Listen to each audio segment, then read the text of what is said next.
இப்போ கவர்னர், ஆளுநர் அவர் சட்டத்துக்கு உட்பட்டு பண்றாரு. இப்போ அந்த சட்டத்துக்கு உட்பட்டு பண்றத தப்பு சொல்ல முடியாது. இன்னும் சில பேர் என்ன சொல்கிறாங்கன்னா வந்து நீங்கள் சிஎம் ஆயிட்டு அங்கே சட்டசபையில் நீங்கள் மெஜாரிட்டி ப்ரூவ் பண்ணால் போதும் அப்படின்னு சொல்கிறாங்க அது. சொல்றாங்க. ம் ஆனா ஆளுநரை பொறுத்தவரைக்கும் வேற விதமா நம்ம ஆராய்ஞ்சு பார்க்கும்போது சில விஷயங்கள் என்னன்னா, மக்கள் தீர்ப்புனா மக்கள் தீர்ப்பு தான். ம் மக்கள் தீர்ப்புக்கு அப்புறம் நீங்க என்ன ஒரு தீர்ப்பு வைக்கிறீங்க? அரசியல் நீங்க என்ன ஒரு தீர்ப்பு எழுதுறீங்க? ம் நீங்க அதை மாற்றி அமைக்கிறீங்க. இதுதான் மட்டமான அரசியல் சார். நீங்க வந்து இது ஒவ்வொரு மூமெண்ட்டும் நீங்க மக்கள் தீர்ப்பை மதிக்கல, மக்களை மதிக்கல. நீங்க மக்களை முட்டாளாக்குறீங்க. திருமாவளவன் ம் மக்கள் தீர்ப்பு மதிக்கிறீங்களா? சப்போர்ட் பண்ணுங்க. ஓப்பனாக சொல்ல மாட்டேங்காங்க சார். இன்னைக்கு என்ன ஒன்று அதான் கிட்னி எடுக்கிற கூப்பிட்ற மாதிரி தான். ம் நீங்கள் திமுக ஆதரவோடு ஆட்சி அமைச்சிங்கன்னா அழிய போகிறது திமுக இல்லை, அதிமுக. வளர போகிறது திமுக இல்லை, தாவேக. அதுக்கப்புறம் எம்ஜிஆர் சார் வரைக்கும் சிஎம் இருந்தார்ல, அது வரைக்கும் சார் வரைக்கும் விஜய் தான் சிஎம். இப்படி பண்ணிங்கன்னா கம்யூனிஸ்ட் வந்து இன்னைக்கு வந்து விஜய் சொல்றதை கேட்பாங்களா? இப்போ பல வருஷமாக கூட்டணி இருக்க திமுக சொல்ல கேட்பாங்களா? நாளைக்கு காலை வரைட்டா அதிமுக ஒரு வேளை திமுக சப்போர்ட்டில் வந்துருச்சுன்னா இதுதான் கடைசி ஆட்சி. அதுக்கப்புறம் மக்கள் கார் சுற்றிடுவாங்க. இந்த முறை விஜய் வந்து இந்த நாட்டு அரசாள வேண்டும், அவர் ஆட்சி விஜய் தாவக ஆட்சி வர வேண்டும். இதுதான் மக்கள் தீர்ப்பு. அவர் சிஎம் ஆனால் கூட அவர் சொன்ன ஸ்கீம்ஸ் எல்லாமே இம்பாசிபிளாக இருக்குது. ஓட்டுக்காக ஓட்டை கணக்கு பண்ணி பண்ண திட்டங்கள்லாம் நீங்கள் நிறைவேற்றின அவசியமே இல்லை. மக்கள்லாம் அதை வந்து பெருசாக நினைக்க மாட்டாங்க.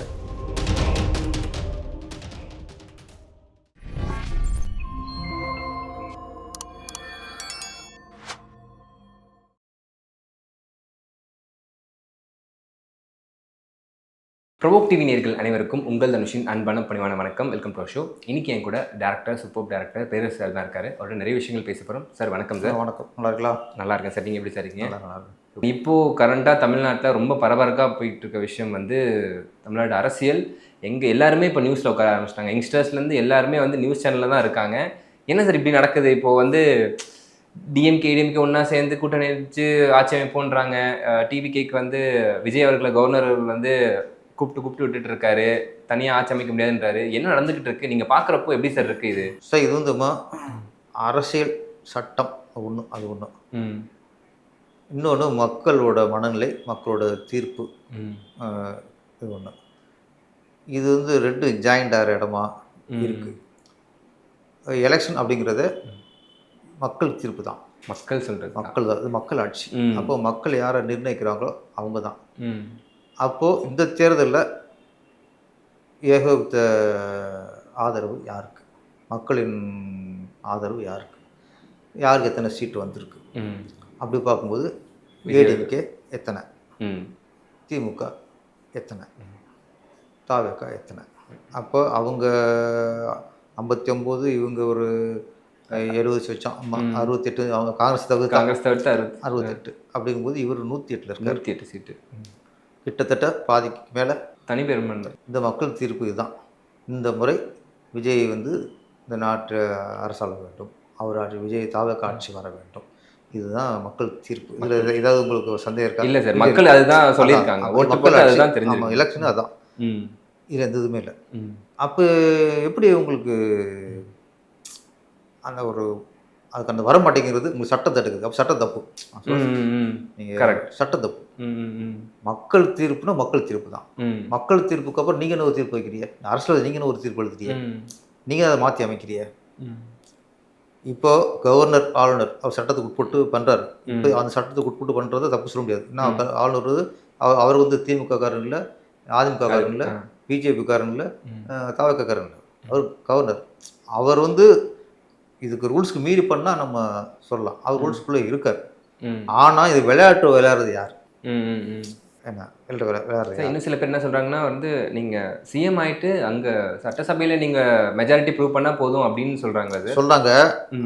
ஆனால் ஆளுநரை பொறுத்த வரைக்கும் வேறு விதமாக நம்ம ஆராய்ஞ்சு பார்க்கும்போது சில விஷயங்கள் என்னன்னா, ஆளுநர் சப்போர்ட்டாக பேசலை. அதிமுகவுக்கு பெரிய எதிரி முன்னாடி திமுக இருந்துச்சு, இப்போ திமுக இல்லை. தாவே திமுகவுக்கு ஒரு காலத்தில் நேர் ஒரே எதிரி அதிமுக.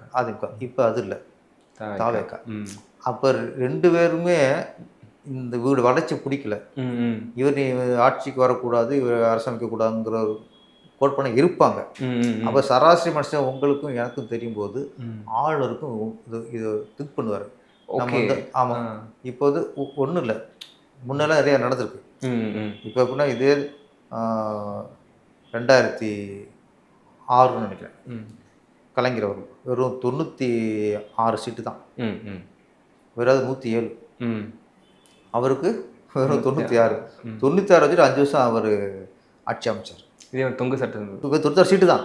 ஓகே, இன்னைக்கு 107 சீட்டு இருக்குல்ல, கலைஞர் வெறும் 96 சீட்டு தான். இப்படி 5 வருஷம் அரசாண்டார். ஆனால் அவங்களுக்கு காங்கிரஸ் ஆதரவு கொடுத்துச்சு. அப்போ காங்கிரஸ் 30 சீட்டு இருந்துச்சு. அப்போ இது 30 அது 118 தாண்டிடுச்சு.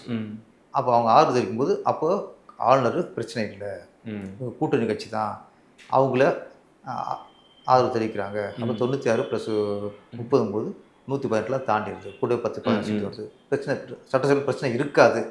ஒன்றும் இருக்க பட்சத்தில் நீ பதவி ஏற்றுக்கலாம், பிரச்சனை இருக்காதுல்ல. ஆமாம். ஸோ இப்போ கவர்னர் வந்து தவிக்க ஏற்ற மாதிரி தான் ஒன்று சொல்கிறாங்க. இப்போ வந்து இது விஜய் சாருக்கு சேவ் பண்ணுறது தான் கவர்னர். இதுதான், அதை வந்து நம்ம புரிஞ்சுக்கணும். இப்போ வந்து நீங்கள் இங்கேயே முடிவு பண்ணிட்டீங்கன்னா சட்டசபையில் அங்கே மாற்றம் இருக்காது. இப்போ இங்கே முடிவு போயாச்சு. அங்கே திருமாவளவன் நான் கேட்குறேன், திருமாவளவன் ஸ்டாலின் சொல்றதை கேட்பாரா, விஜய் சொல்றதை கேட்பாரா? ஸ்டாலின் அவர்கள். கம்யூனிஸ்ட் வந்து இன்னைக்கு வந்து விஜய் சொல்றதை கேட்பாங்களா, இப்போ பல வருஷமாக கூட்டணி இருக்க திமுக சொல்றதை கேட்பாங்களா? நாளைக்கு கால வரைட்டா இன்னைக்கு என்ன சொல்றாங்க, திருமாவளவன் கவர்னரை குறை சொல்றாங்க. ஏன் கலவரம் பண்றியா, பண்ணீங்க அதை சொல்லக்கூடாது, நாங்கள் சப்போர்ட் பண்றோம், அது சொல்ல மாட்டிருக்காங்களே சார். அதை சொன்னா தான் நேர்மை அரசியல்வாதி.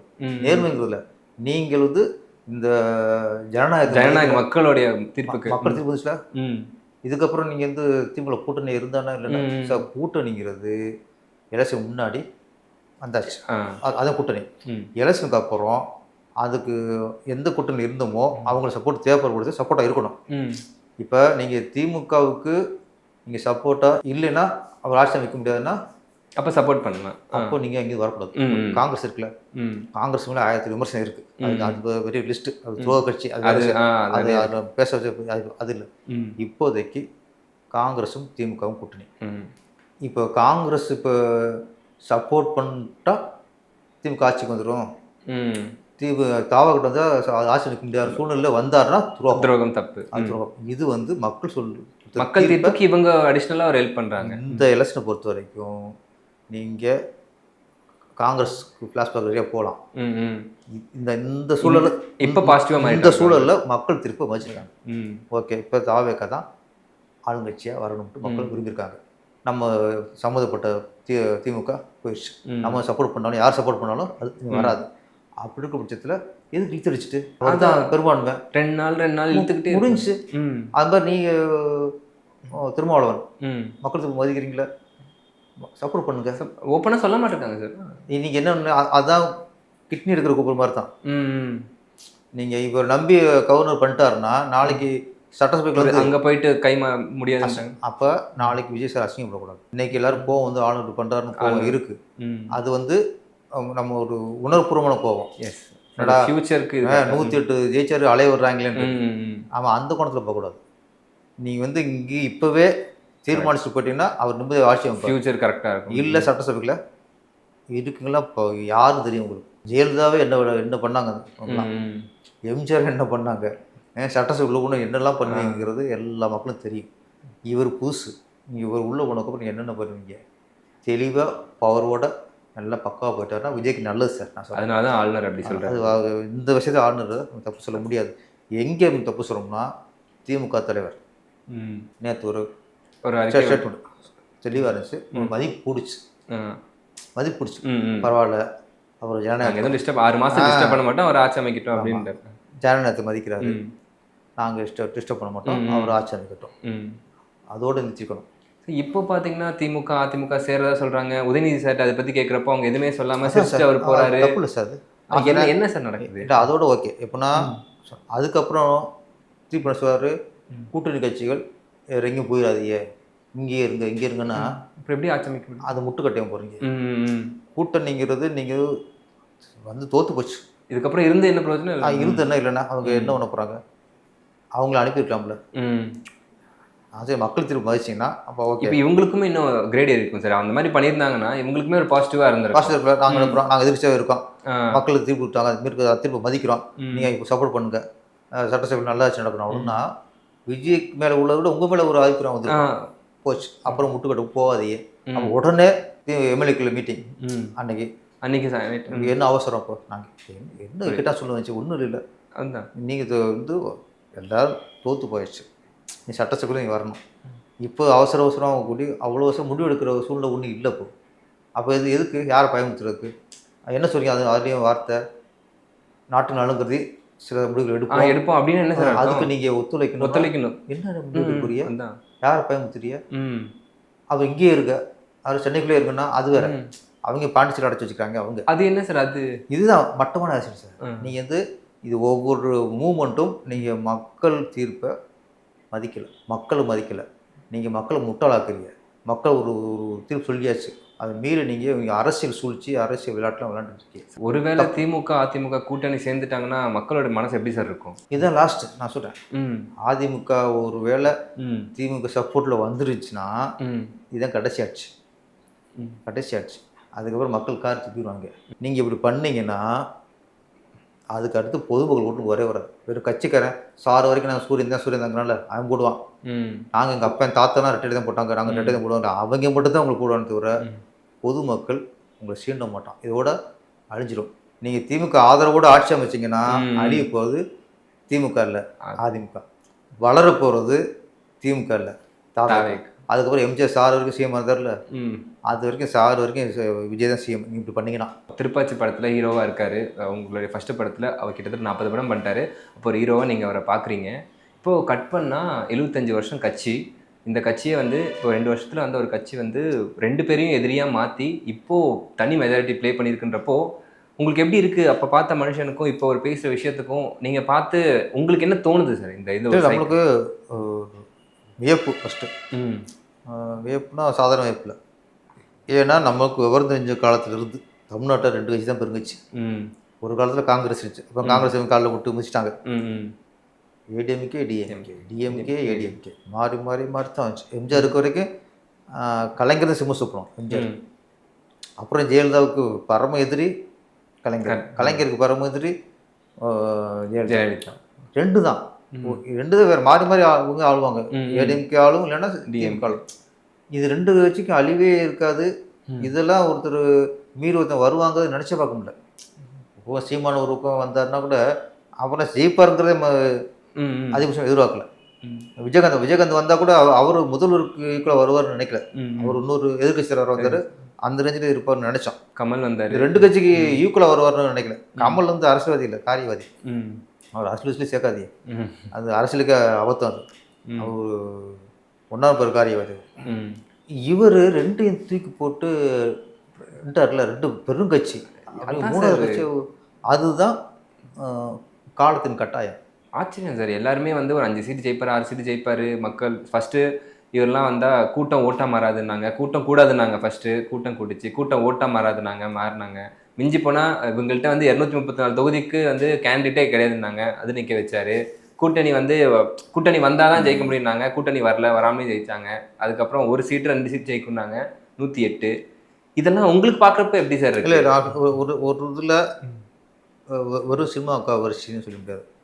என்ன சொல்லுவாங்க, சினிமா நடிகர் எத்தனை நடிகர் ஆரம்பித்தாங்க கட்சி, என்னாச்சு? அதையும் தாண்டி ஒரு இது தேவைப்படுது. அது ஆண்டவனோட வரமா என்ன, இல்லை காலத்தின் கட்டாயமா, இல்லை இவருடைய மனசா? மனசும் விட்டுருக்கு. மனசு நல்லா இருக்கும் பட்சத்தில் அது ஆண்டு கொண்டு வந்து வச்சுருவோம். நம்ம வெறும் ஆசையாக இருக்கக்கூடாது. முதல்வர் பதவிங்கிறது வெறும் ஆசை அப்படி கூடாது. அதுக்கான ஒரு மக்கள் தகுதிங்கிறது வேறு. நீ ஃபஸ்ட்டு மக்களை நேசிக்கிறதா முதல் தகுதி. ஒரு அரசியல்வாதிங்கிறது நீங்கள் எத்தனை வருஷம் அரசியல் இருந்திருக்க, எத்தனை எம்எல்ஏ இருந்திருக்க, எல்லாமே உங்களுக்கு என்ன எக்ஸ்பீரியன்ஸ் இருக்குது? நீங்கள் இப்போ வந்துட்டு 2 வருஷத்தில் எக்ஸ்பீரியன்ஸ் நான் சொல்கிறேன். மக்கள் நிறைய ஹெல்ப் பண்ணியிருக்காரு சார். எனக்கு தெரிஞ்சு 20-25 வருஷமாக மக்களுக்கு நிறைய ஹெல்ப் பண்ணியிருக்காரு. இயக்கமாக. ஆமாம், நீ மக்களுக்காக வாழ்கிறவன் தான் சார் முதல்ல அரசியல்வாதி, மக்கள் ஆட்சி நேசுறோம், மக்களுக்கு ஆட்சி பண்ணணும். ஓகே, அது வந்து நீங்கள் என்ன சர்வீஸ் என்ன இருக்குங்கிறது ஆட்டோமேட்டிக்காக வந்துடும். அது ஆட்டோமேட்டிக்காக கூட இருக்கவங்க 10 கொடுத்து எல்லாம் கொடுத்தாங்க. யார் எம்ஜிஆர் வந்து என்ன ஒரு துணை முதல்வர் வந்து வந்தாரா, இல்லை மினிஸ்டர் 10 வருஷம் இருந்தாரா? எம்ஜிஆர் வந்து பிரச்சாரத்துக்கு யூஸ் பண்ணாங்க சார். ஒரு ஸ்பீக்கராக முகத்தை அண்ணா சொன்னார், எவ்வளோ நிதி வேணும்னு கேட்டார் எம்ஜிஆர். ஒன்றும் வேணாம், வந்து முகத்தை காட்டு. எம்ஜிஆர் முகம்தான் திமுக வளர்த்தது. எஸ், எம்ஜிஆர் முகத்தை திமுக தேவைப்பட்டது. எம்ஜிஆர் அறிவு தேவைப்பட்டது. நீ வந்து மேடையில் பேசு, பிரச்சாரத்துக்கு போ. வேறு என்ன பதவி, பொருளாதார பதவி ஒரு ஒப்பு கொடுத்து வச்சுருந்தாங்க. அவருக்கு மினிஸ்டர் கொடுத்தாங்களா? அப்போது அது எப்படி அவர் டக்குன்னு முதலமைச்சர் ஆனார்? முதலமைச்சர் ஒரு 3 பீரியடு முதலமைச்சர் அந்த நாட்டை ஆண்டார்ல, எப்படி அனுபவிச்சு வந்துடும். அது வந்து உங்களுக்கு பொறுப்பு இருந்தாலும், இப்போ ஒரு மக்கள் நல்ல ஒன்று எண்ணம் இருந்து பொறுப்பு இருந்துச்சுன்னா ஆட்டோமேட்டிக்காக அது வந்துடும். அதெல்லாம் நீங்கள் வந்து நான் சொல்லி கொடுத்துலாம் பண்ணுறதில்ல. நீங்கள் முதல்ல உதயநிதி கேளுங்க ஃபஸ்ட். கலைஞர் இறக்குற வரைக்கும் அவர் எங்கே இருந்தார்? நான் கேட்கல. அப்புறம் ஹீரோ நடிச்சு தான் இருந்தார். எதாவது கலைஞர் இருக்கு மேடையில், அரசியல் மேடையிலையோ இல்லை பொதுவான மேடையிலையோ இல்லை இலக்கிய மேடையிலையோ எங்கேயாவது ஒரு இடத்துல அந்த மனுஷன் உதயநிதி போட்டோ பார்த்துக்கலாம். எங்கேயோ அவர் கேட்குறப்போ அரசியல் குடும்பத்தில் தான் நான் அரசியல் இருக்கணுமா அப்படின்னு கேட்டார் அவர். அரசியல் அப்படின்னா நிறையா இருக்குது. நான் கேட்குறேன், நடிகர் குடும்பத்தில் இருக்கவங்களாம் நடிகர் அப்போ ஜெயிச்சிட்டானா? பெரிய இயக்குனராக இருப்பாங்க, அவங்க பையன் இயக்குனர் ஜெயிச்சிட்டானா? ஜெயிக்கல. ஒரு இயக்குனர் பையனாக இருக்கட்டும் சார், அவன் இயக்குனர் ஆகணும்னா அவங்க திறமை பழகணும்ல. அவரு காலேஜில் படிச்சுட்டு அப்படி ரூட் அடிச்சுட்டு அப்பாவுக்கு அப்புறம் நான் அந்த டேரக்டர்னா எப்படி டேரக்டர் ஆகும்? அரசியல் குடும்பம் மட்டும் உங்களுக்கு அரசியல் குடும்பத்தில் பொறுப்பாக இருந்தீங்களா? நீங்கள் அரசியல் குடும்பத்தில் இருக்கீங்க, நாட்டு நடப்பு தெரிஞ்சா என்ன பொறுப்பாக இருந்தீங்க? எங்கேயா நாங்கள் கேள்விப்பட்டிருக்கோமா? ஷூட்டிங் பண்ணியே, நடிச்சியே, டிவேட் பண்ணியே, அப்புறம் ரெட் ஜென்னு படம் தயாரிச்சியே. இதுதான் அவங்க கலைஞர் இறந்ததுக்கப்புறம் தான் எலெக்ஷன் வரும்போது அவங்க சீட்டு கொடுத்தாங்க எம்எல்ஏ. அடுத்த 3 மாதத்தில் உங்களை நீங்கள் மந்திரி ஆகிறீங்க. அடுத்த 3 மாதத்தில் துணை முதல்வர் ஆகிறீங்க. என்ன அனுபவத்தை தெரிஞ்சுட்டு உங்களுக்கு போட்டு துணை முதல்வர் என்ன? நீங்கள் வேறு அனுபவசாலி யாருமே இல்லை இங்கே? யாருமே இல்லையா? யாருமே ஆர்எஸ்ஓக்கு அரசியல் அறிவு இல்லை, துரைமுருகனுக்கு அரசியல் அறிவு இல்லை, பொன்முடிக்கு அரசியல் அறிவு இல்லை, நேரு அவருக்கு அரசியல் அறிவு இல்லை, அனுபவம் இல்லை. இவங்கெல்லாம் மீறி இப்போ துணை முதல்வருக்கு யார் தேர்ந்தெடுக்கிறியா? என்ன அவருக்கு இவங்களோட கூட அறிவாளி அரசியல் அறிவு இருக்குன்னு எந்த அதில் வந்து வச்சு?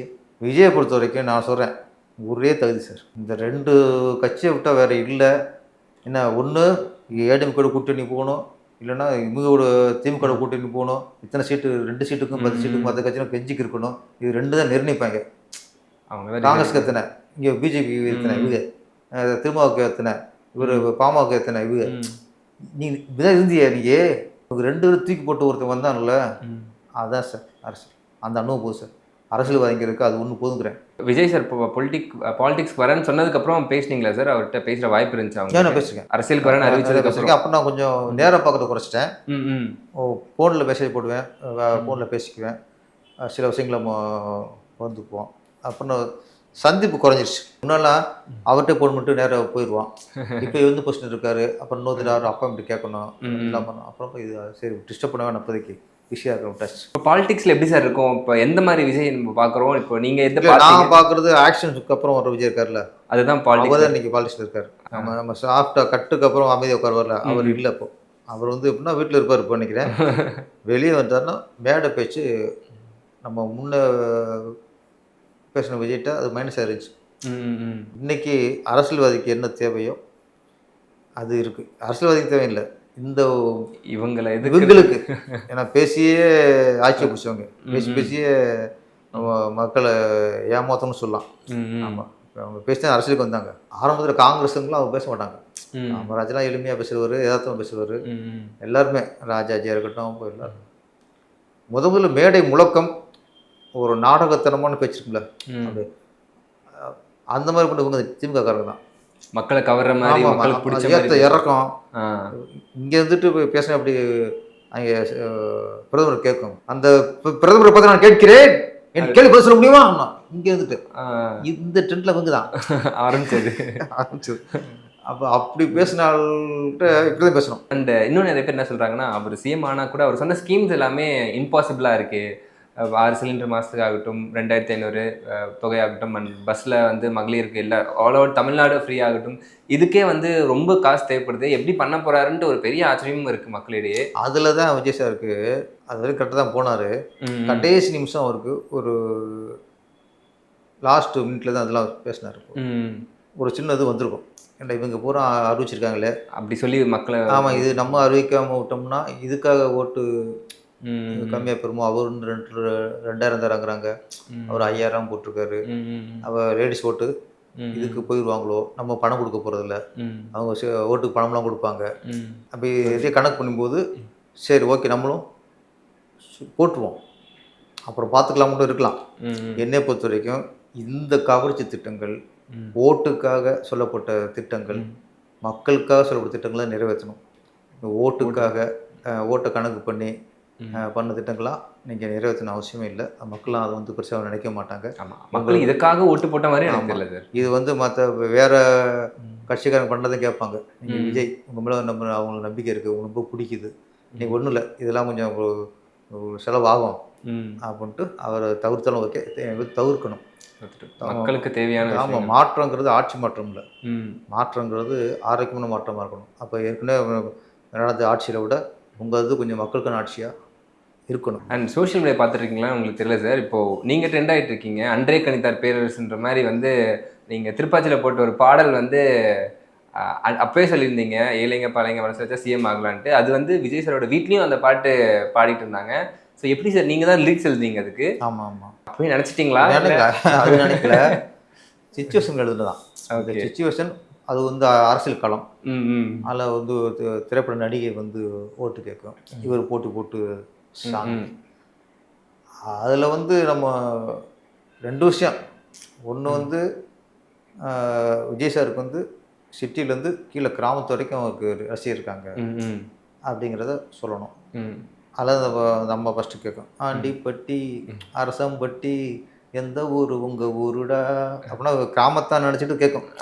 நீ ஆண்டிப்பட்டி அரசப்பட்டி அந்த அவரு பரிசுவார், பட்டி தொட்டி உங்கள் சிட்டி மொத்த ஊர் நம்ம ஊர் தான்.